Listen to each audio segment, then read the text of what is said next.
خوش آمدید ایک بار پھر آپ کی خدمت میں حاضر ہے افطار کے بابرکت لمحات میں. آپ دیکھ رہے ہیں نیوز ون سے براہ راست افطار کی نشریات برکت رمضان. چلتے ہیں اس سیگمنٹ کی جانب جس میں علم، آگہی، عقیدت، مناجات ساری چیزیں موجود ہوتی ہیں. سیگمنٹ کا نام ہے بزم علم و عقیدت.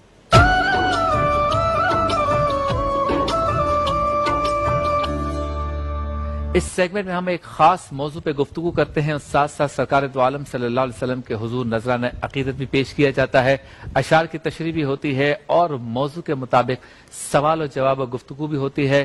شفقت فرماتے ہیں ہر سال، اس سال بھی ہمارے ساتھ موجود ہیں آپ کے ہمارے ہم سب کے محترم و مکرم حضرت علامہ سید مظفر حسین شاہ صاحب. السلام علیکم شاہ صاحب. وعلیکم السلام. بہت شکریہ آپ تشریف لائے. اور ان کے ساتھ موجود ہے عالم اسلام کے مشہور و معروف بین الاقوامی شرف یافتہ پرجوش ثناخواں حافظ غلام مصطفیٰ قادری صاحب. السلام علیکم. وعلیکم السلام. بہت بہت شکریہ آپ بھی تشریف لائے. تو آج جس موضوع کا ہم نے انتخاب کیا ہے وہ موضوع ہے کہ ہر سال رمضان تو آتا ہے یقیناً، لیکن اس سال کا جو رمضان المبارک ہے وہ پچھلے سال کے یا پچھلے سالوں کے رمضان المبارک سے کس طرح سے مختلف ہے. تو اس موضوع پہ گفتگو کرنے سے پہلے تمہیداً شاہ صاحب سے میں گزارش کروں گا کہ بتائیں ماحول میں کیا تبدیلی دیکھ رہے ہیں پچھلے سالوں کے رمضان اور اس سال کے رمضان میں. جی شاہ صاحب. بسم اللہ الرحمن الرحیم. رب اشرح لی صدری ویسر لی امری واحلل عقدۃ من لسانی یفقہوا قولی. آپ کے انٹرو کی گفتگو کے گزشتہ رمضان اور موجودہ رمضان کے درمیان کیا فرق ہے؟ تو اس وقت عالم دنیا جو اس وبا کورونا سے متاثر ہے، اللہ رب العالمین عافیت فرمائے، آمین. اس سے نظم زندگی یکسر تبدیل ہو گیا ہے. لائف سٹائل بالکل یکسر تبدیل ہو گیا ہے، اور خاص طور پر حفظان صحت کے حوالے سے جو احتیاط اور اس مرض کے تحفظ کے لیے جو معالجین اور علماء اور دیگر مدبرین کی جانب سے جو مسلسل ایک مشاہداتی اور ایک تلقینی اصلاح کی جو بات آ رہی ہے کہ جس میں ہے کہ آپ ایک دوسرے سے ہاتھ نہیں ملائیں گے، حق نہیں کریں گے، گلے نہیں ملیں گے، گھروں کے اندر اپنا وقت گزاریں گے اور صرف ضرورت کے کام کے لیے باہر آئیں گے اور ماسک کا آپ استعمال کریں گے، بار بار اپنے ہاتھ کو سینیٹائز کریں گے، ہاتھوں کو دھوئیں گے، آپ بچوں کو آپ رکھیں گے گھروں کے اندر. اور ایسے لوگ جو نزلے کے مریض ہیں یا خدا نخواستہ اس مرض میں مبتلا ہو چکے ہیں تو وہ اپنے آپ کو گویا کہ تنہائی کے اندر کریں.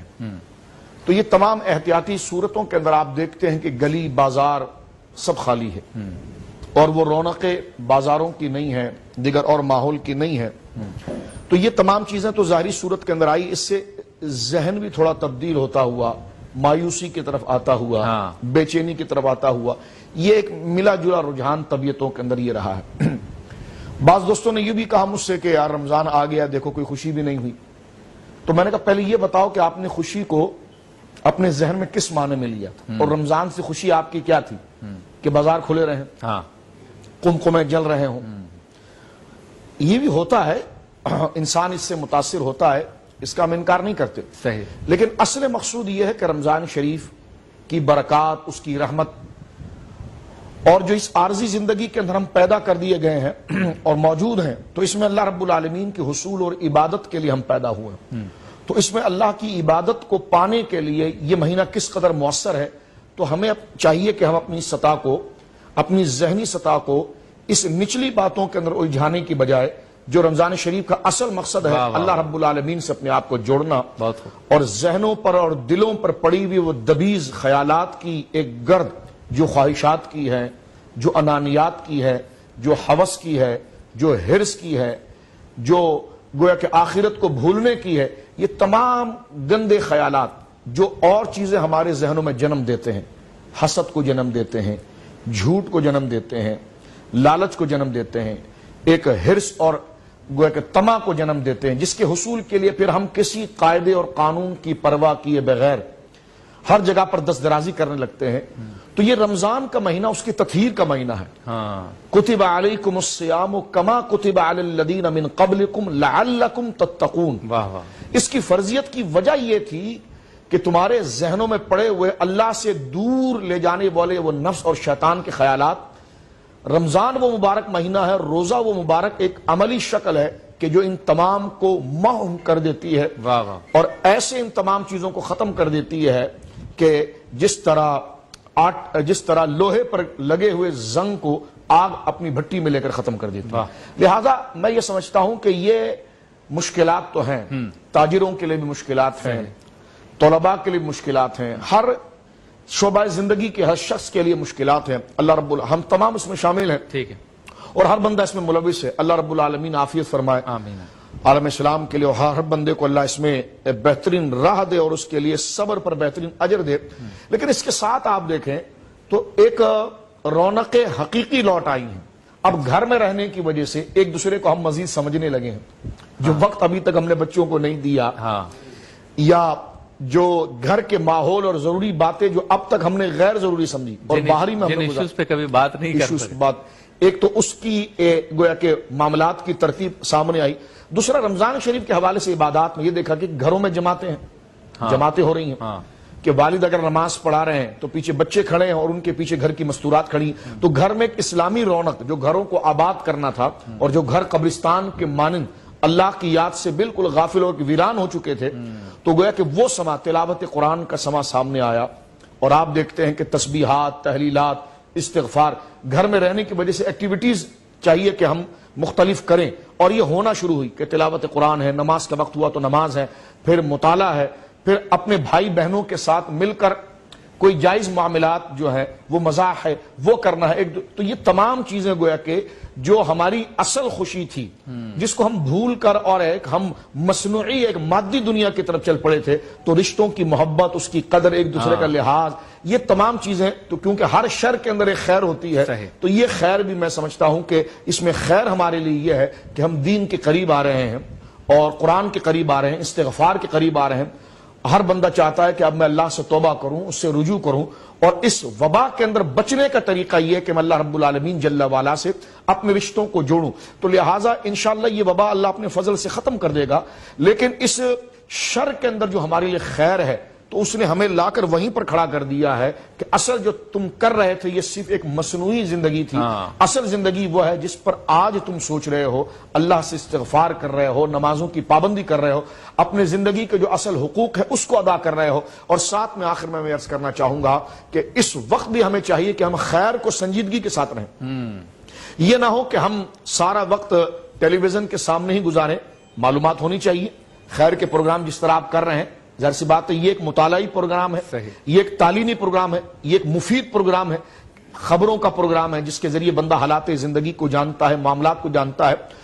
تو ان تمام چیزوں کے ساتھ ساتھ زبانی خرچ نہ لگیں کہ میں صرف گویا کہ بستر پر بیٹھ کر تسبیح کے دانوں سے استغفار کروں، لیکن جو میرے متعلقین ہیں، میرے رشتہ دار ہیں، میرے پڑوس کے لوگ ہیں، میرے گرد و نواح کے لوگ ہیں، جن کی میں اس ماحول میں ہیلپ کر سکتا ہوں، ان تک خوراک پہنچا سکتا ہوں، ان کی داد رسی کر سکتا ہوں.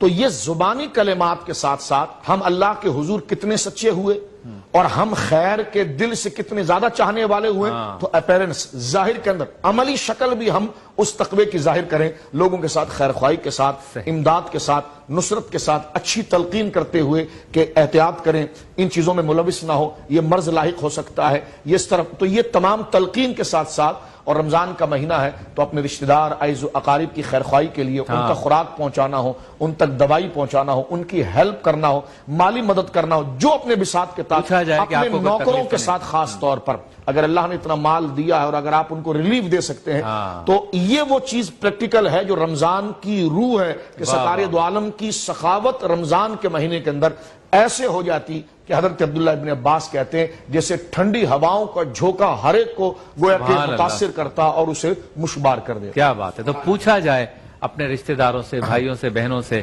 کہ آپ کو کسی چیز کی ضرورت تو نہیں، راستے بند ہیں، کاروبار بند ہیں، یقیناً پیسوں کی تنگی ہے، مال کی تنگی ہے. تو جب آپ پوچھیں گے تو شاہ صاحب کے کہنے کا مقصد یہ تھا کہ اس ماہ مبارک میں ویسے بھی نیکیوں کا ثواب کئی گنا بڑھا دیا جاتا ہے. تو یہ حقیقی رمضان ہے. سموسے پکوڑے کی دکان بند ہے، اس کا کھل جانا رمضان نہیں ہے، بلکہ اپنے قلب کا کھل جانا، اپنے ذہن کا کھل جانا، اپنی سوچوں کا کھل جانا، یہ اصل رمضان ہے. کلام صلی اللہ علیہ یا رسول اللہ، سبحان اللہ. وسلم علیک یا حبیب اللہ صلی اللہ علیہ وسلم۔ حقیقت میں سبحان اللہ، وہ لطف زندگی پایا نہیں کرتے جو یاد مصطفیٰ سے دل کو پگھلایا نہیں کرتے۔ سبحان اللہ، سبحان اللہ۔ زبان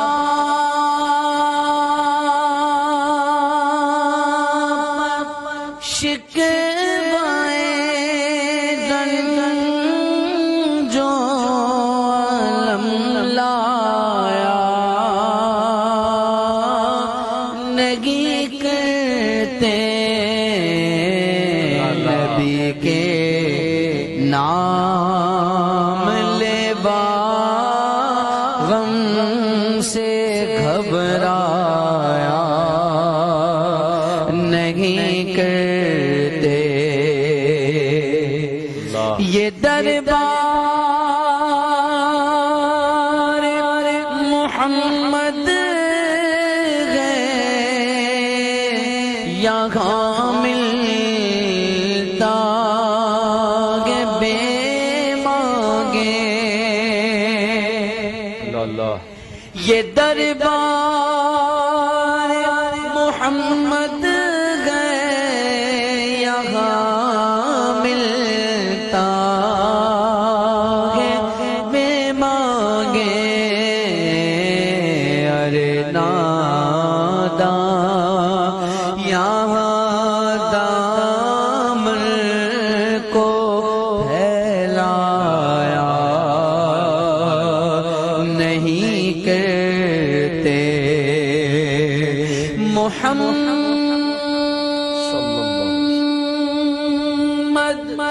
مصطفیٰ کے باغ کے سب پھول ایسے ہیں، سب پھول ایسے ہیں جو بن پانی کے تر رہے تھے مرجھایا نہیں کرتے۔ یہ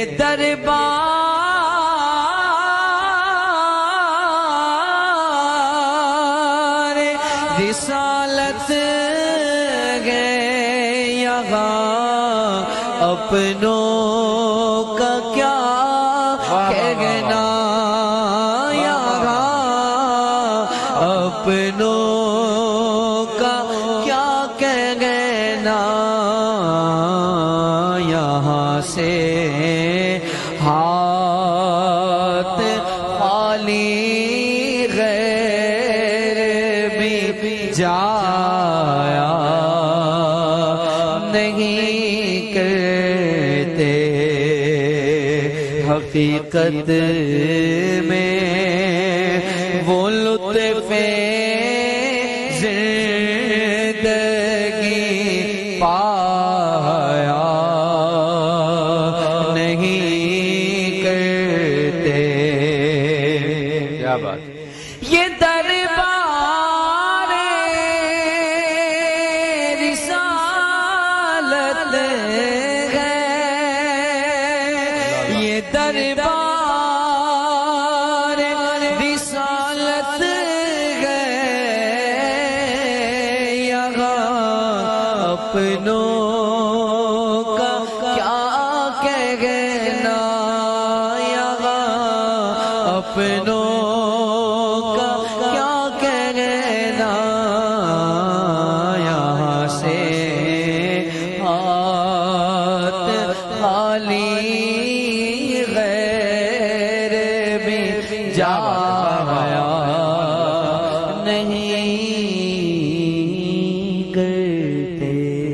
کیا بات ہے، سبحان اللہ سبحان اللہ، ماشاءاللہ۔ شاہ صاحب، جب یہ اشعار میں یہ کہا جاتا ہے کہ یہاں ملتا ہے بے مانگے، بن مانگے ملتا ہے، اس کے پیچھے شاعر کا جو تخیل ہے، اس کی کیا حکمت ہے، کیا معنی ہے کہ بغیر مانگے ملتا ہے یہاں؟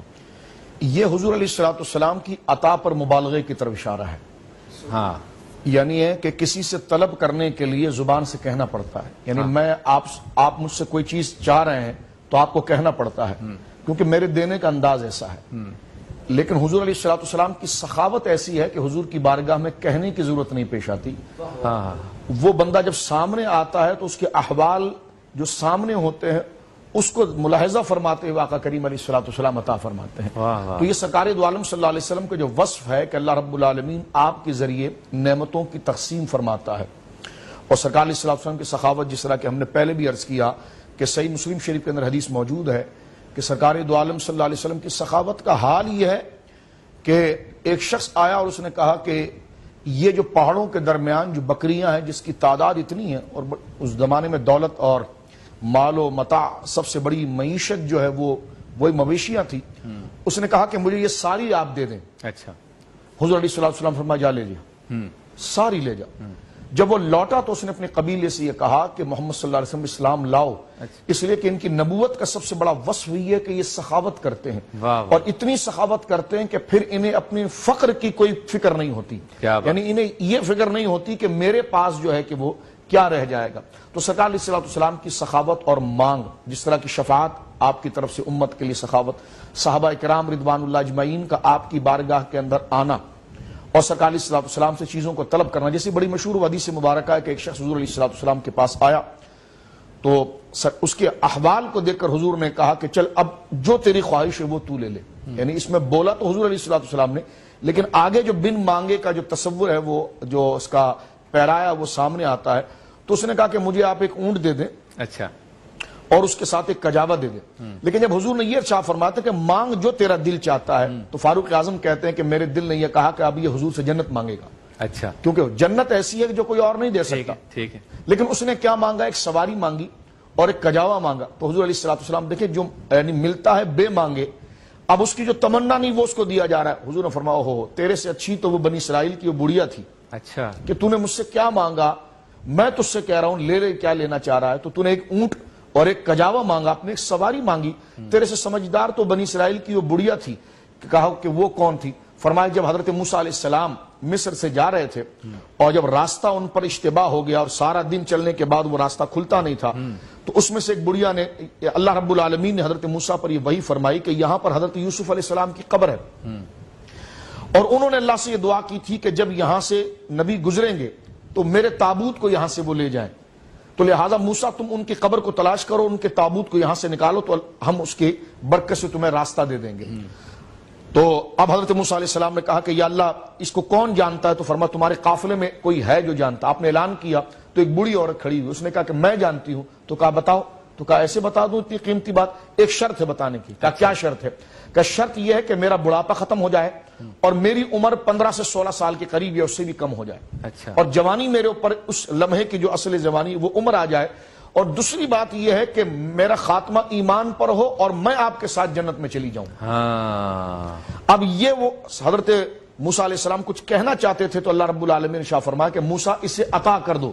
تو سرکار دو عالم نے فرمایا کہ میں نے تجھ سے کہا، میں اللہ کا حبیب ہوں، میں نے تجھ سے کہا کہ تم مجھ سے مانگ لے اے عربی، اے دیہاتی، اور تو نے مجھ سے ایک سواری مانگی، تیرے سے سمجھدار تو بوڑھی عورت تھی جس نے اپنی زندگی بھی مانگ لی تھی اور جنت کے اندر آپ کے ساتھ ٹھکانہ بھی مانگ لیا تھا۔ تو گویا کہ یہاں پر جو یہ کہا جا رہا ہے کہ آپ کے دربار میں جو سائل آتا ہے وہ بن مانگے اس کو اللہ رب العالمین جل وعلا عطا فرماتا ہے، اس لیے کہ سرکار کی شان ایک یہ ہے کہ آپ دلوں کے احوال پر اللہ رب العالمین جل وعلا کی عطا سے مطلع ہے کہ اس کی دل کی کیفیات کیا ہے۔ اس پر احادیث کا ایک گویا کہ انبار ہے جس کو ہم آگے انشاءاللہ العزیز وقت رہے گا تو عرض کریں گے۔ اور دوسرا یہاں پر یہ ہے کہ سرکار دو عالم صلی اللہ علیہ وسلم کی عطا ایسی ہے، سخاوت ایسی ہے کہ آگے کہنے والے کو شرمندہ نہیں کیا جاتا کہ جناب وہ منہ سے مانگے، بلکہ اس کی کیفیت یا اس کے دل کے جو عزائم ہیں وہ حضور علیہ السلام پر باذن اللہ ایسے روشن ہوتے ہیں کہ سرکار علیہ السلام اس کو عطا فرماتے ہیں، اور ایسا عطا فرماتے ہیں کہ پھر اسے کسی کے پاس جانے کی گنجائش نہیں ہوتی، اس کی طلب اس میں مکمل ہو جاتی ہے۔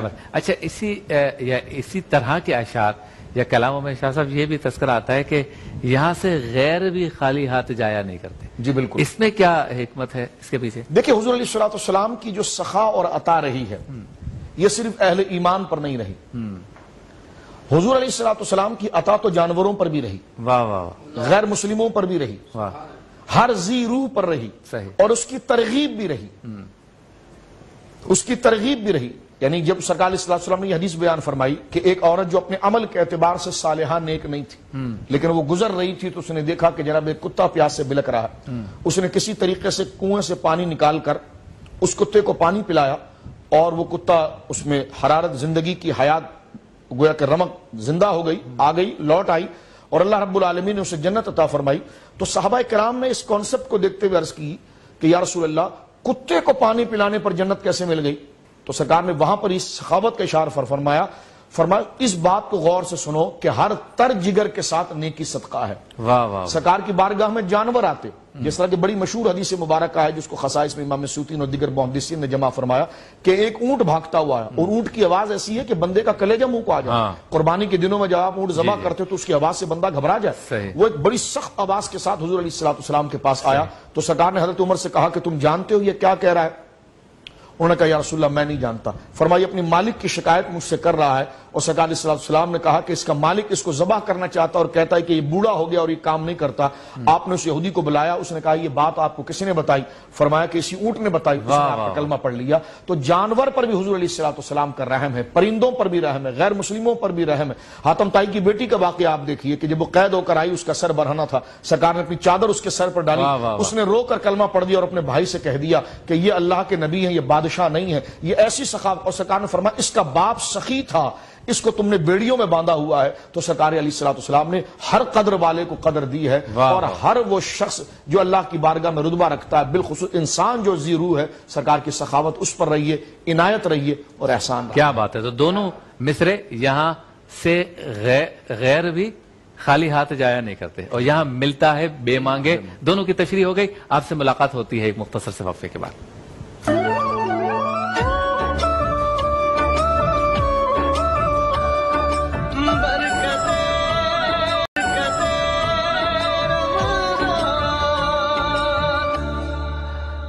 Welcome back. ایک بار پھر آپ کی خدمت میں حاضر ہیں برکت رمضان نشریات کے ساتھ, جو افطار کے بابرکت لمحات میں آپ دیکھ رہے ہیں براہ راست نیوز ون سے. اور ہمارے ساتھ ابھی ہمیں جوائن کرنے کے لیے آئے ہیں آپ کے, ہمارے ہم سب کے بہت ہی پیارے شاعر بھی ہیں, اور ساتھ ساتھ عالم دین بھی ہے, بہت پیارے انداز میں گفتگو کرتے ہیں. اور درس تراویح ہمارا جو سیگمنٹ ہوتا ہے اذان مغرب کے بعد, وہ بھی آپ کے سامنے کرتے, روزانہ ایک پارے کی تشریح بیان کرتے ہیں. علامہ نثار اجاگر صاحب, السلام علیکم. وعلیکم السلام. بہت شکریہ آپ تشریف لائے. موضوع ہمارا آج کا ہے کہ پچھلے سالوں سے رمضان المبارک کس طرح سے مختلف ہے, اس پر بھی گفتگو ہو رہی ہے. اور ساتھ ساتھ جو ثناخواں آتے ہیں وہ کوئی کلام پڑھتے ہیں تو ان کے اشعار کی تشریح بھی ساتھ ساتھ کرتے ہیں. اچھا اجاگر صاحب بتائیے, کیا تبدیلی نظر آتی ہے آپ کو پچھلے سال اور اس سال میں؟ 4 ہمارے مہمان ایسے ہیں جو اس سال ہمارے ساتھ نہیں ہیں. ممتاز عالم دین ڈاکٹر فضل احمد صاحب نہیں ہیں, اور 3 ثناخواں الحاج یوسف میمن صاحب نہیں ہیں, جناب راشد اعظم صاحب نہیں ہیں, اور ذوالفقار حسینی صاحب نہیں. ذوالفقار حسینی تو یہیں آپ کے ساتھ جج تھے, اور ڈاکٹر فضل صاحب ہمارے ساتھ نشریات میں ہوتے تھے, یوسف بھائی بھی ہمارے ساتھ نشریات میں ہوتے تھے سحری میں, راشد اعظم یہاں پہ بھی ہوتے تھے, نیوز ون پہ بھی اور سحری میں بھی ہوتے تھے. یہ ایک بڑی تبدیلی ہے, آپ کے شعبے سے متعلق ہے, ذرا اس بارے میں بات. بسم اللہ الرحمن الرحیم. دیکھیں, ہر چیز کو موت کا مزہ تو چکھنا ہے. ابھی بھی حالات ایسے ہیں, کوئی دیکھیں آخری کوئی سانسی گن رہا ہے, کوئی وینٹیلیٹر پہ ہے, کوئی مصنوعی سانسیں لے رہا ہے, کوئی سرد خانے کے اندر ہے, اور کوئی قبر میں اتر چکا ہے. تو یہ موت ایسی حقیقت ہے, ہر شخص موت کو پہنچنا ہے. تو یقیناً 4 نام آپ نے بتائے ہیں. سچی بات یہ کہ رمضان سے تقریباً 1 ہفتے پہلے سے مجھے سب سے زیادہ ذوالفقار علی حسینی بہت یاد آئے, کیونکہ وہ رمضان سے 1 ہفتے پہلے بھی ہمارے ساتھ ہی تھے, پروگرام ہم جب کر رہے تھے نا, اور پورا مہینہ ہمارے ساتھ رہے, 30 کے 30 دن, 30 کے 30 دن. اور افطار میں خاص طور ان کی مناجات, ان کی دعائیں, ان کی نعتیں, ان کی آواز, یقین کریں میں بھول نہیں سکتا. ان کا یہ منظر نامہ جو تھا, پورے 30 دن ہے نا, روز عناصر کی نماز شاہ صاحب کے پیچھے پڑھنی ہے, اور نعتیں ان سے سننی ہے, پھر دعا میں شاہ صاحب کے شامل ہونا ہے, اور پھر وہ مدحت مصطفیٰ ہمارے نعتیہ مقابلے کے اندر پھر وہ پرائم جج وہی تھے. تو یقین کریں یہ لمحات میں زندگی بھول نہیں سکتا. اور رہی بات یہ کہ بات آپ کہہ رہے ہیں کہ اس رمضان میں کیا تبدیلی ہے, یقین ایک بہت بڑی تبدیلی ہے. الحاج یوسف محمد صاحب، ہمارے راشد عالم صاحب، ذوالفقار علی حسینی صاحب اور دیگر شخصیات جو دنیا جا چکی ہے، ہمیں غور کرنا چاہیے کہ ایک دن ہمیں بھی دنیا سے چلے آنا ہے. ایسی آوازیں آئیں گی کہ اجاگر صاحب تھے پچھلے سال، آج نہیں ہے، اور وہ ہمارے درمیان تھے، اب نہیں ہے. تو اس سے پہلے ہمیں اپنی موت کی تیاری کرنی چاہیے. یہ رمضان میرے نزدیک مختلف تو ضرور ہے اس حوالے سے کہ آج ہر بندہ پریشان ہے. آپ دیکھیں گھر میں انسان ہوتا ہے، اس کو بڑا سکون ملتا ہے، مگر یہ کورونا وائرس اس قدر تیزی کے ساتھ جو پھیل رہا ہے، یا جو اس کی افواہیں ہیں یا صحیح خبریں ہیں، جو کچھ بھی ہے، یہ ملا جلا جو رجحان بڑھتا چلا جا رہا ہے. آج ہم ذہنی طور پر بالکل اپسیٹ ہو گئے، ذہن بھی پریشان ہے، دماغ بھی پریشان ہے، گھر میں رہ کر بھی سکون نظر نہیں آتا. مگر سچی بات یہ ہے کہ ہمارے دلوں پر کثافت ہے، گناہوں کی گندگی ہے، اور اللہ کی یاد سے ہم دور ہو چکے ہیں. وَتَبَتَّلْ إِلَيْهِ تَبْتِيلًا. جب ہم سب سے کٹ کر ہم اسی کے ہو جائیں گے، اپنے تعلق کو استوار کریں گے، تو رمضان کی سچی خوشیاں نظر آئے گی. رمضان کی خوشیاں یہ نہیں ہے کہ ہم نے رمضان کو سمجھ یہی رکھا ہے کہ رمضان کھانے کا مہینہ ہے اور کمانے کا مہینہ ہے. رات کو سونا ہے اور بالکل شام میں آخری وقت میں اٹھنا ہے، 4:30 بجے 4:45 بجے ظہر ادا کرنی ہے، اور پھر مغرب کی تیاری کرنی ہے، کیا پکائے، کیا کھانے میں، کیا کچھ نہیں ہے، پھر بیانی ہے. پوری رات ہم اسی میں گزار دیتے ہیں، کھیلنے کودنے میں. اس کو ہم نے رمضان کی رونق کا نام دیا ہوا ہے. رمضان کی رونق یہ نہیں ہے. مولا علی فرماتے ہیں کہ اس امت کو اگر عذاب دینا مقصود ہوتا تو مولا علی فرماتے ہیں اللہ تعالیٰ اس امت کو کبھی بھی رمضان اور سورہ اخلاص عطا نہیں فرماتا. کیا بات ہے. تو پتا چلا کہ رمضان تو اپنے رب سے تعلق جوڑنے کا نام ہے، اس کو منانے کا نام ہے، اس سے بندگی کو مضبوط کرنے کا نام ہے. اگر ہم اس طرف آئیں گے تو انشاءاللہ ہماری رمضان کی رونق نظر آئے گی. آپ دیکھیں تراویح ہے، عبادت ہے، آپ تنہا بیٹھے نا، گوشہ عافیت، یہ ملنا کتنی بڑی نعمت ہے. اللہ کو یاد کر لینا کتنی بڑی نعمت ہے. تو اگر آپ اس کے اندر وہی شاہ صاحب والی بات، اس شر کے اندر ہم خیر کا راستہ تلاش کریں، اپنے رب کو منائیں اور کثرت کے ساتھ تلاوت قرآن کریں، تو انشاءاللہ رمضان کی حقیقی خوشیاں میں میسر ہوں گی انشاءاللہ. شاہ صاحب ذرا بتائیں، ذوالفقار حسینی ہمارے ساتھ تھے، کچھ بات اس پر ہونی چاہیے، کیونکہ وہ آ جاتے تھے میرا خیال ہے کچھ 3:30-4 بجے، اور 5 بجے تک وہ مقابلہ چلتا تھا نعت خوانی کا، اس میں جج ہوتے تھے. پھر 5 بجے سے آپ ساتھ ہو جاتے تھے، وہ آپ کی گفتگو کے بعد کلام پڑھتے تھے. پھر یہاں دسترخوان بچتا تھا، مناجات کرتے، اذان بھی دیتے تھے اکثر. آپ نے ان کے ساتھ سفر بھی کیا. میرے خیال میں رمضان کی اس ٹرانسلیشن کے فوراً بعد آپ اور ذوالفقار حسینی بیرون ملک دورے پہ ساتھ گئے تھے. جی بسم اللہ الرحمن الرحیم. یقیناً اب اسٹیج پر آتے ہوئے مجھے آپ یقین کیجئے کہ جہاں آپ بیٹھے ہوئے اسی جگہ پر ذوالفقار بیٹھتے تھے، تو علامہ صاحب نے جو ذکر کیا وہ کیفیات ذہنوں میں تازہ ہوئی. تو ذوالفقار بہت نیک شخصیت تھی. میں نے ایک نہیں، دنیا کے کئی ممالک میں ان کے ساتھ میں نے دورہ کیا. اور ہمارا یوں سمجھیے کہ کئی ہم آخری سفر جو موریشس کا میرا ان کے ساتھ تھا، اور اس کے آنے کے بعد ہی جو ہے ان کے چند دنوں کے بعد انہوں نے وصال کیا، وہاں پر بھی ہم ساتھ رہے. بہت شریف النفس. وہ کہا گیا نا کہ جو سفر ہے، سفر ایک ایسی شے ہے کہ جس میں بندے کی حقیقت کھل جاتی ہے. پیمانہ ایک. جی بالکل. کوئی بندہ اپنی گفتگو میں، اپنے معیار میں، لین دین میں، لوگوں کے سامنے عادات ہو، تو اس لیے مولا علی قاری فرماتے السفر والکشف. واہ واہ واہ واہ واہ واہ. کہ سفر کھلنا ہے. جس بندے کو آپ دیکھنا چاہتے ہیں کہ وہ کتنا آپ کے ساتھ مخلص ہے، اس کے ساتھ آپ سفر کریں، تو اس کا صبر، اس کا تحمل، اس کا برداشت، اس کی دینداری، اس کی امانت، اس کا آپ کے ساتھ لگاؤ، سب کھل کے سامنے آئے. اس ایک شیخ صاحب کی بات ہے کہ ایک شخص ان کی تقریر سے متاثر ہو گیا، لباس سے متاثر ہو گیا، اور اس نے کہا میں آپ سے مرید ہونا چاہتا ہوں. انہوں نے فرمایا تمہیں کس چیز نے بہا؟ تم میرے ساتھ سفر کرتے، ایسا سفر ہوتا کہ جس میں تم اور میں تنہا ہوتے، اور پھر میرے احوال کو تم دیکھتے کہ جیسا میں ظاہر میں نظر آ رہا ہوں تو ایسی میری پرائیویسی بھی ایسی ہے، تب میری تقوی کی گواہی دے کر تم میرے قریب آتے. تو میں اس میں کوئی مبالغہ نہیں کرتا. پوری دنیا اس وقت سن رہی ہے کہ ایک دین کا چھوٹا سے اور ادنا سے ناچیز طالب علم ہونے کی حیثیت سے میں نے ذوالفقار کو اپنی نجی زندگی کے اندر بڑا مخلص پایا. دین کے ساتھ بڑا مخلص پایا، اللہ کی عبادات کے ساتھ بڑا مخلص پایا، دین کے مشن کے ساتھ بڑا مخلص پایا.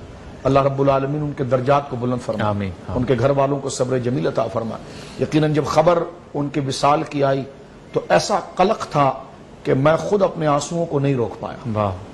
کہ جب ہم ان کے جنازے کے اندر پہنچے تھے، بارش ہو رہی تھی، اور بارش تھا، اور بارش میں جید علماء کرام، مشائخ، ہر طبقہ تھا، بہت لوگ. اب آپ دیکھیے کہ جس کو کہتے ہیں نا گھٹنوں گھٹنوں پانی ہونا، ایک مثال پورا یہ سما تھا. علامہ اجاگر صاحب آپ سب تھے، کیچڑ تھا، سب تھا، لیکن لوگوں کو نہ اپنے لباس کی پرواہ تھی، نہ اپنے جوتوں کی پرواہ تھی، نہ اپنے مرتبے اور حیثیت کی پرواہ تھی. کہ ذوالفقار کی موت جو ہے اور ان کا وصال جو ہے ایک بہت بڑا سبق تھا ہمارے لیے کہ جوانی بھی ہے، توانائی بھی ہے، اور بلکہ میں ان سے پوچھتا تھا بڑی اچھی تم ایکسرسائز کرتے ہو، انہوں نے کہا نہیں میری یعنی صحت ایسی ہے. تو آپ دیکھیں کہ صحت بھی تمام مقام ہے، لیکن اینما تکون یدرککم الموت لکل امت اجل، ہر ایک کا ایک وقت موجود ہے. کوئی اپنی صحت پر گھمنڈ نہیں کر سکتا، کوئی اپنے علم پر گھمنڈ نہیں کر سکتا، کوئی اپنے مال پر گھمنڈ نہیں کر سکتا. اسی لیے فاروق اعظم رضی اللہ تعالی عنہ سے کسی نے کہا کہ مجھے آپ نصیحت کریں، تو فرمایا موت سے بھی بڑی کوئی نصیحت ہے. تو لہٰذا اس کا مطلب یہ ہے کہ جہاں تم رہ رہے ہو تو اتنا ہی سامان یہاں کا جمع کرو اور اتنی تیاری یہاں کے لیے کرو، اور یہاں بالکل پلک جھپکنے میں تم منتقل ہو جاؤ گے اور ہمیشہ اس وادی کی طرف چلے جاؤ گے. تو وہاں جو تمہاری سہولت ہے، وہاں جو تمہارا آرام ہے، وہاں جو تمہارے لیے ٹھنڈا پانی ہے، وہاں جو تمہارے لیے ٹھنڈے سائے ہیں، وہاں جو تمہارے لیے راحت ہے، وہاں جو تمہارے لیے قرار ہے، وہ کس طریقے سے حاصل ہوگا اس کو یہاں پر تلاش کرو. اور یہ دنیا ایک ساراب ہے، اور قرآن نے کہا یہ کھیل تماشا ہے کہ جو تمہیں نظر آ رہا ہے یہ ایسا نہیں، ایک وقت آئے گا سب سمیٹ جائے گا. سمجھدار وہ ہے جو شام ہونے سے پہلے گھر لوٹ آئے اور اپنی تیاری کرے. کیا بات ہے، کیا بات ہے. ٹیلی فون لائنز ہماری کھلی ہیں، اگر آپ میں سے کوئی بات کرنا چاہتے ہیں کسی بھی مسئلے پر یا کوئی سوال کرنا چاہتے ہیں تو وہ ہمارے معزز علماء کرام سے سوال کر سکتے ہیں. اور موضوع ہمارا آج کا جو اس وقت چل رہا ہے وہ یہی ہے کہ پچھلے سالوں سے اس سال کا رمضان مبارک، اس کا ماحول مختلف کس طرح سے. آپ سے ملاقات ہوتی ہے چھوٹے سے وقفے کے بعد.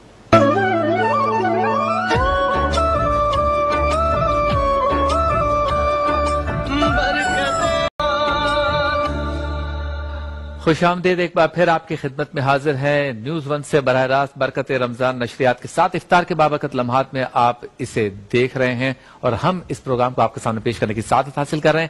بزم علم و عقیدت ہمارا سیگمنٹ ہے. علامہ مظفر شاہ صاحب نماز عصر ادا کر رہے ہیں اور میرے ساتھ موجود علامہ نثار اجاگر صاحب، حافظ غلام مصطفیٰ قادری صاحب. تو میں گزارش کروں گا غلام مصطفیٰ قادری صاحب سے کلام پیش کریں.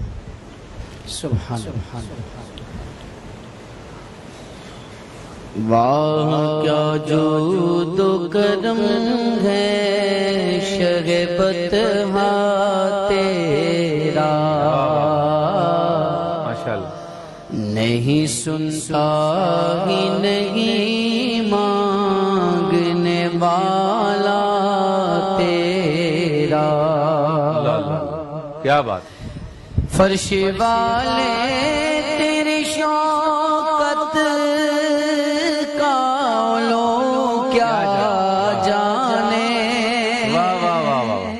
فرش والے تیری شوکت کا علوم کیا جانے. خسروا عرش پہ اڑتا ہے پھریرا تیرا. میں تو مالک کہوں گا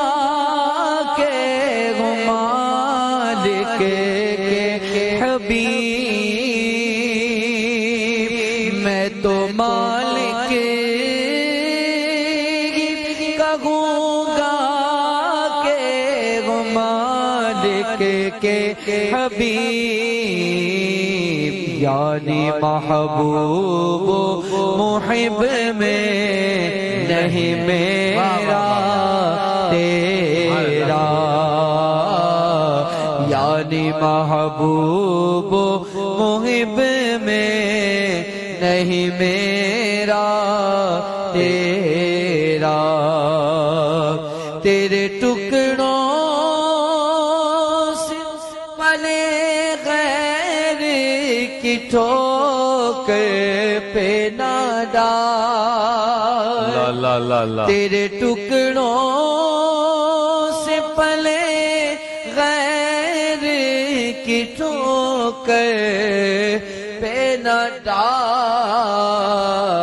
جھڑکیاں کھائیں کہاں چھوڑ کے صدقہ تیرا. کیا بات ہے، واہ واہ، بے شک. جھڑکیاں کھائیں کہاں چھوڑ کے صدقہ تیرا. اللہ. ابھی قبلہ شاہ صاحب نے سرکار علیہ السلام کی سخاوت کے تذکرہ کیا، واہ عنوان پر احادیثوں کا ایک خلاصہ پیش کیا. اعلیٰ حضرت فرماتے ہیں آسماں خوان زمین خوان زمانہ مہمان، واہ واہ واہ واہ واہ واہ، سبحان اللہ سبحان اللہ. آسمان خوان زمین خوان زمانہ مہمان، صاحب خانہ لقب کس کا ہے تیرا تیرا، صاحب خانہ لقب کس کا ہے تیرا تیرا، تیری سرکار میں لاتا غیر رضا، اس کو شفیع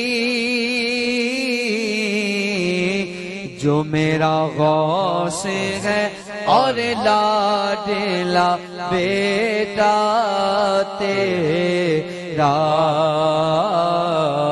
واہ کیا جود و کرم ہے شگبت تیرا،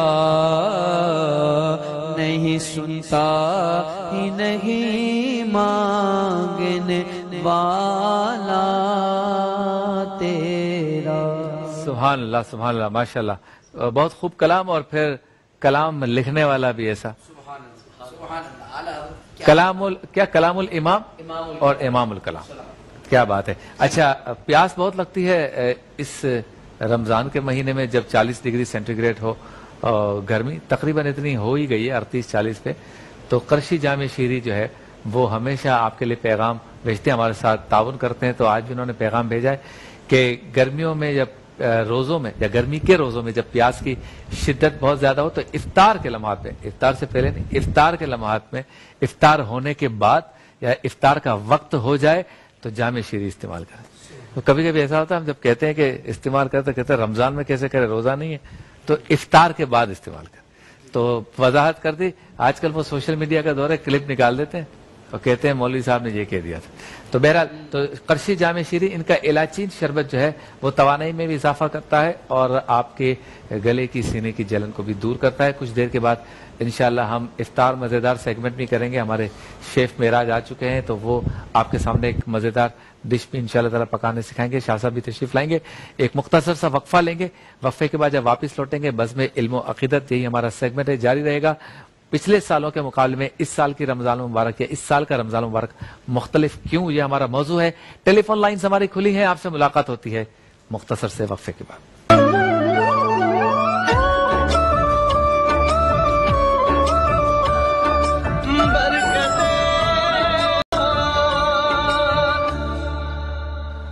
خوش آمدید، ایک بار پھر آپ کی خدمت میں حاضر ہیں برکت رمضان نشریات کے ساتھ، جو آپ نیوز 1 سے دیکھ رہے ہیں براہ راست. بزم علم و عقیدت ہمارا سیگمنٹ ہے، اور وقفے پہ جانے سے پہلے واہ کیا جود و کرم اے شہ بتا تیرا، نہیں سنتا ہی نہیں مانگنے والا تیرا.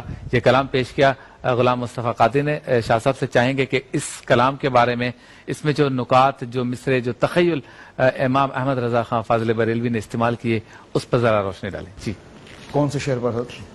میرے خیال میں تو فرش والے تیری شوکت کا علو کیا جانے. واہ، یہ بڑا خوبصورت تقابل کیا ہے امام اہل سنت نے یہاں پر کہ فرش والے تیری شوکت کا علو کیا جانے. واہ واہ واہ. یعنی یہ کہ اللہ کے محبوب خاتم النبیین رسول کریم صلی اللہ علیہ وسلم یہ زمین پر رہنے والے آپ کی عزت کی بلندی کو کیا جانے.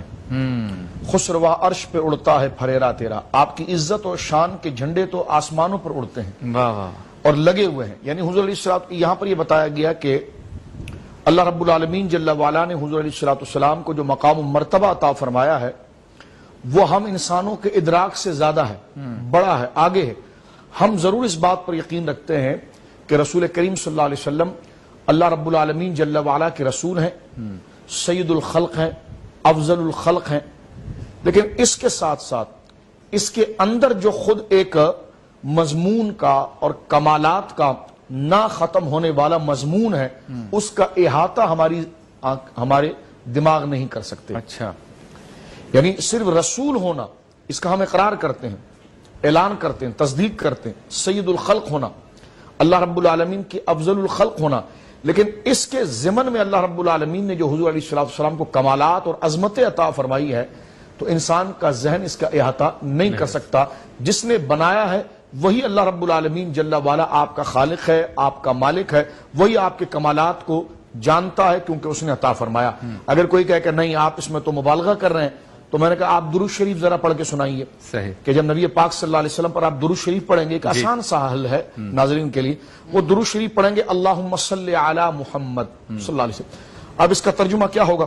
اس کا آسان سا معنی یہ ہوگا اللہم اے اللہ صلی, یہ امر کا صیغہ ہے, اے اللہ تو تعریف کر, تو درود بھیج علی محمد, محمد صلی اللہ علیہ وسلم پر. یعنی ہم اللہ رب العالمین سے درخواست کرتے ہیں کہ اے اللہ تو اپنے نبی مکرم صلی اللہ علیہ وسلم کی تعریف فرما, اپنے نبی مکرم صلی اللہ علیہ وسلم پر درود بھیج, ان کی شانوں کو ذکر فرما. اچھا اگر آپ کیوں پڑھتے ہیں آپ درود, تو آپ کہیں گے جی میں اس لیے درود پڑھتا ہوں کہ سورہ احزاب میں مجھے حکم دیا گیا ہے کہ ان اللہ ملائکۃ یصلون علی النبی یا ایھا الذین آمنوا صلوا, کہ بے شک اللہ اور اس کے فرشتے جس کی تعداد کو ہم نہیں جانتے, وہ نبی مکرم صلی اللہ علیہ وسلم کی شان اور عظمت کو اور آپ کی تعظیم کو ذکر کرتے ہیں. ٹھیک ہے. تو یا ایھا الذین آمنوا, اب اے ایمان والو تم کیا کرو گے؟ صلو علیہ, تو تم بھی ان کی شان بیان کرو, واہ واہ واہ, تم بھی ان کی تعظیم کو بیان کرو. تو دیکھیں قرآن کی آیت مجھے اور آپ کو کیا کہہ رہی ہے اور حکم دے رہی کہ صلو علیہ وسلموا تسلیما, کہ اے اہل ایمان تم بھی نبی مکرم صلی اللہ علیہ وسلم کی شان بیان کرو.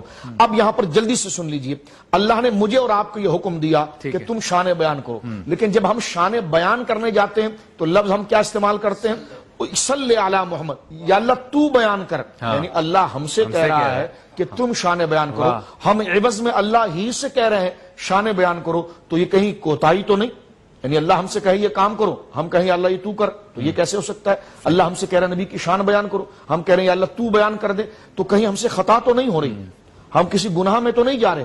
اب تمام محدثین اور تمام ماہران علم اس کا ایک ہی معنی کرتے ہیں, فرمایا کہ دیکھیں ہم حضور علیہ الصلوۃ والسلام کے کمالات جو اللہ رب العالمین نے رسول ہونے کی حیثیت سے آپ کو عطا فرمائے, اپنا محبوب ہونے کی حیثیت سے جو آپ کو عظمت عطا فرمائے ہیں, اس کے پھیلاوے کو, اس کے درجے کو, اس کے پھیلاوے کا, اس کی وسعت کا ہم اندازہ نہیں رکھتے. تو اللہ نے ہم سے کہا کہ ہم میرے محبوب کی شان بیان کرو, تو ہم ڈرتے ہیں ایک شان بیان کریں گے تو اگلی شان اس سے اونچی ہوگی, اس کو بیان کریں گے تو وہ جو اس سے بڑی بات ہے وہ ہم سے نہ رہ جائے, وہ بیان کرے تو اس سے بڑی بات نہ رہ جائے. تو ہم اللہ کے حضور عاجزی اور انکساری کرتے ہیں, یا اللہ کہیں ہم سے کوتاہی نہ ہو جائے, تو تو نے ان کو بنایا ہے, تو نے ان کو عظمت عطا فرمائی ہے, تو نے ساری شان عطا فرمائی ہے.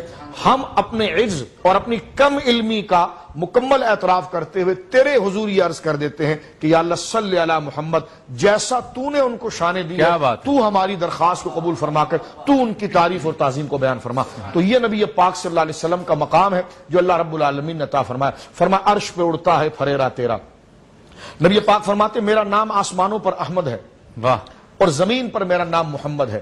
اب آپ دیکھیں عرش پر اڑتا ہے پھریرا تیرا, کہ جو عرش کی مخلوق ہیں وہ سرکار دو عالم صلی اللہ علیہ وسلم کے دربار کی خادم ہیں, حضرت جبرائیل آپ کے دربار کے خادم ہیں, وہ آسمانی مخلوق آپ کے دربار کی خادم ہے. تو یہاں پر فرمایا گیا کہ انسانوں تمہاری کیا, تم ان کی شان و عظمت کو کیا اندازہ لگا سکو. یہ جو عرش پر اور فرش والے عرش کو دیکھیں, فرش والے آسمان کو دیکھیں, وہ بلندی کو دیکھیں, وہ پاکیزہ نوری مخلوق وہ ان کے دربار کی خادم ہیں, اور ان کی آج بھی مزار مقدسہ پر ان کا گویا کہ ان کی خدمت لگی ہوئی ہے کہ پوری دنیا سے اگر کوئی نبی پاک صلی اللہ علیہ وسلم کی تعریف بیان کرتا ہے تو وہ معصوم برگزیدہ فرشتے دربار مصطفیٰ کے اندر موجود ہیں, اور وہ حضور سے کہتے ہیں یا رسول اللہ صلی اللہ علیہ وسلم فلاں علاقے سے فلاں شخص جس کے باپ کا نام فلاں ہے, اس کا نام فلاں ہے, وہ آپ کو تعریف کر رہا ہے اور آپ کی شان بیان کر رہا ہے. تو گیا کہ فرشتے حضور علیہ الصلوۃ والسلام کے دربار کے خادم ہیں. اور مسند دارمی کے اندر جو روایت موجود ہے کہ 70,000 فرشتے صبح اور 70,000 فرشتے شام دربار رسالت امام صلی اللہ علیہ وسلم پر درود و سلام پیش کرنے کے لیے آتے ہیں, اور جو ایک دفعہ آ جائے وہ دوبارہ نہیں آ سکتا. یعنی اللہ نے صرف اپنے محبوب پر درود پڑھنے والے اور سرکار کی دربار پر حاضر ہو کر آپ کو سلام کرنے والے اتنے فرشتے پیدا کیے ہیں کہ جو ایک دفعہ آئے گا قیامت تک اس کی باری نہیں آئے گی، یعنی یہ ٹینور چلتا رہے گا صبح شام۔ تو فرمایا فرش والے تیری شوکت کا علو کیا جانے، یہ زمین پر رہنے والے انسان آپ کی قدر و عظمت کو کیا جانے۔ خسروا عرش پہ اڑتا ہے پھریرا تیرا، آپ کی عزت و شان و قدر کی جو ذکر ہے اور جو اس کی بلندیاں ہیں، اس سے تو عرش والے اور گویا کہ آسمان والے وہ تمام فضا جو ہے وہ آپ کی شان اور کرامت اور عزت سے گونج رہی ہے۔ اچھا حضرت، اس وقت جیسے روزہ رسول کے دروازے بظاہر بند ہیں، حاضری بظاہر نہیں ہو پا رہی، تو ہمارے بزرگان دین نے خواب میں سرکار کی زیارت کا تذکرہ بھی کیا، ان کے روزے پر حاضری کا تذکرہ بھی کیا۔ جو عاشق ہے وہ اس لذت کو ان حالات میں کیسے پا سکتا ہے اور وہ اپنے احساسات جذبات کا اظہار کیسے کر سکتا ہے ان حالات میں جبکہ جا نہیں سکتا ہو؟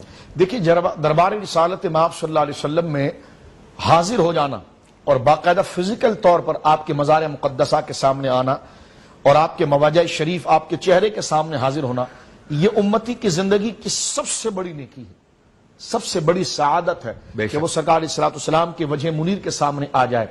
قرآن نے بھی اسی بات کو ذکر کیا کہ وَلَوْ أَنَّهُمْ ظَلَمُوا أَنفُسَهُمْ جَاءُوكَ، کہ جو اپنی جانوں پر ظلم کر لیں، گناہ کر بیٹھیں، تو حبیب وہ تیرے دربار میں حاضر ہو جائیں۔ اب حضوری دو قسم کی ہے، ایک تصوری حضوری بھی، اس لیے کہ یہ جو احادیث ہم آپ کے سامنے پڑھ رہے ہیں یا ابو داؤد شریف کی حدیث ہے، نبی کریم علیہ الصلوۃ والسلام فرماتے ہیں من صلی علیہ، جو بندہ مجھ پر درود پڑھتا ہے اور مجھ پر سلام پیش کرتا ہے، تو آگے ارشاد جملے آتے ہیں کہ رد اللہ علیہ روحی، اللہ رب العالمین جل وعلا میری روح کو مجھ پر لوٹا دیتا ہے، وارد علیہ السلام، اور میں اس کے سلام کا جواب دے دیتا ہوں۔ واہ واہ، یعنی ہمارا یہ جو ہم سلام پڑھتے ہیں یہ فرشتوں کے ذریعے حضور علیہ الصلوۃ والسلام کی بارگاہ میں پہنچا دیا جاتا ہے، صحیح۔ اور یہ بھی ممکن ہے کہ سرکار علیہ الصلوۃ والسلام کی ذات مبارکہ کو اللہ نے فضل عطا فرمایا اور آپ کی سماعت کو اللہ نے وسعت عطا فرمائی ہے کہ فرشتے تو پہنچاتے ہیں، لیکن اللہ رب العالمین نے یہ شان آپ کو بھی عطا فرمائی ہے کہ آپ مدینہ پاک میں رہتے ہوئے اپنے امتیوں کا سلام سن لیں۔ جس طرح سرکار علیہ الصلوۃ والسلام مدینہ پاک میں رہتے ہوئے دور سے اپنے صحابہ کی آواز کو سننا، اور یہ باقاعدہ حدیث کے جملے کہ انی ارا ما لا ترون واسمع ما لا تسمعون، میں وہ دیکھتا ہوں جس کو تم نہیں دیکھ سکتے، میں وہ سنتا ہوں جس کو تم نہیں سن سکتے۔ دیکھو آسمان اس وقت چرچراہٹ کر رہا ہے، کیا تمہیں اس کی آواز آ رہی ہے؟ دیکھو یہ دھڑام سے آواز آئی، تمہیں آواز آئی کہ نہیں؟ فرمایا یہ پتھر تھا جو جہنم میں پھینکا گیا، جو 70 سال کے بعد یا اس سے زیادہ عرصے کے بعد یہ جہنم کی اب تہ کے اندر گویا کہ پہنچا ہے۔ فرمایا میں دیکھ رہا ہوں کہ آسمانوں کے جو صفیں لگی ہوئی ہیں اس میں فرشتے حاضر ہیں اور ان کے درمیان کتنا ڈسٹینس ہے، کتنا فرق ہے، میں اس کو دیکھ رہا ہوں۔ تو صحابہ کرام رضوان اللہ اجمعین جس طرح کی ہجرت کی راتوں کے اندر اگر آپ دیکھیں تو فتح مکہ کا جو واقعہ پیش آیا اور جو سبب صلح حدیبیہ بنا اور جو صلح نامہ طے پایا تھا، جو صلح کی بغاوت کرتے ہوئے مخالفت کرتے ہوئے مکہ کے اندر کفار نے جب مسلمانوں کو شہید کیا، تو وہیں سے جب فریادی نے فریاد دربار رسالت مآب صلی اللہ علیہ وسلم کے اندر کی تو آقا علیہ الصلوۃ والسلام نے مدینہ منورہ میں اس کو سماعت فرمایا اللہ رب العالمین جل وعلا کے اذن سے۔ تو گویا کہ طریقہ کار یہ کہ استحضار کے ساتھ، اس نیت کے ساتھ اللہ قادر مطلق ہے اور میں جو درود شریف پڑھ رہا ہوں وہ اسی طرح سرکار علیہ الصلوۃ والسلام کے دربار میں پہنچایا جا رہا ہے جس طرح سرکار علیہ الصلوۃ والسلام کے سامنے میں جا کر عرض کروں، کیونکہ وہاں پر بھی حضور اللہ کی دی ہوئی طاقت سے سن رہے ہیں اور یہاں سے بھی حضور اللہ کی دی ہوئی طاقت سے سن رہے ہیں، وہاں بھی سن رہے ہوتے ہیں تو 20-25 فٹ کا فاصلہ ہوتا ہے اور زبان سے آواز نہیں نکلتی، تو نہ آواز نکلی ہے اور فاصلہ بھی اتنا ہے، تو جب آواز نہیں ہے تو کیسے سنتے ہیں؟ کہا جی اللہ سنا دیتا ہے، تو یہاں سے بھی اللہ رب العالمین سنا دیتا ہے۔ تو اللہ کی قدرت کاملہ ہے اور درود شریف کی کثرت کے ذریعے اور مراقبے کے ذریعے، اس مبارک تصور کے ذریعے، نعت خوانی کے ذریعے بندہ بالکل حضور علیہ الصلوۃ والسلام کے دربار میں اپنے آپ کو موجود پا سکتا ہے۔ کیا بات ہے، پتہ معاملہ یہاں سے ٹھیک کرنا ہے ہماری سائڈ سے، کیفیت اور ساری چیزیں ہمیں خود ٹھیک کرنی ہے، اس کنیکشن کو، اس اینٹینا کو ہم نے کنیکٹ کروانا ہے، سیٹلائٹ اپنے فیض کو عام کر رہا ہے، بالکل آپ کو سگنل لینا ہے تو آپ کا سیٹ صحیح ہونا چاہیے اور اس میں سم بھی ہو تو اس میں بیلنس بھی ہونا چاہیے تاکہ وہ سیٹلائٹ کے ساتھ کنیکٹ۔ سبحان اللہ، ماشاءاللہ۔